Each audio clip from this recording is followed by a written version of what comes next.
आणि एक महत्त्वाची बातमी समोर येते, राज्य सरकारकडून आपत्तीग्रस्त आणि पूरग्रस्तांच्या मदतीसाठी सुधारित जीआर बघायला मिळतोय।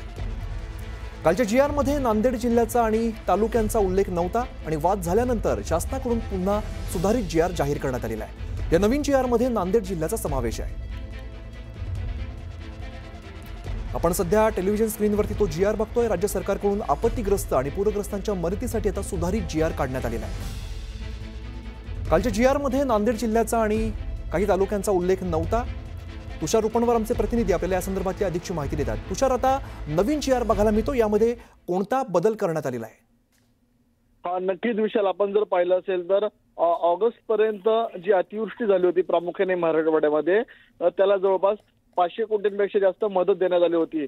मात्र मुख्यमंत्री देवेंद्र फडणवीसांनी 2 दिवसापूर्वी कॅबिनेट बैठकीनंतर जी मदत जाहीर केली 21,000 कोटींची, त्यामध्ये जो जीआर काढला त्यामध्ये प्रामुख्याने नांदेड जिल्ह्याचा उल्लेख नव्हता।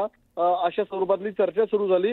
मात्र आता राज्य सरकारने याची ताबडतोब दखल घेत आज पुन्हा एकदा नांदेड जिल्ह्यासंदर्भामध्ये आणि नांदेड मधल्या तालुक्यांसंदर्भामध्ये जीआर काढलेला आहे।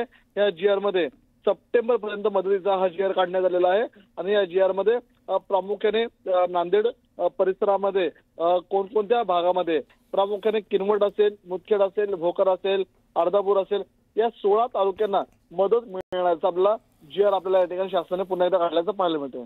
निश्चित तुषार, धन्यवाद या सगळ्या सविस्तर माहितीसाठी।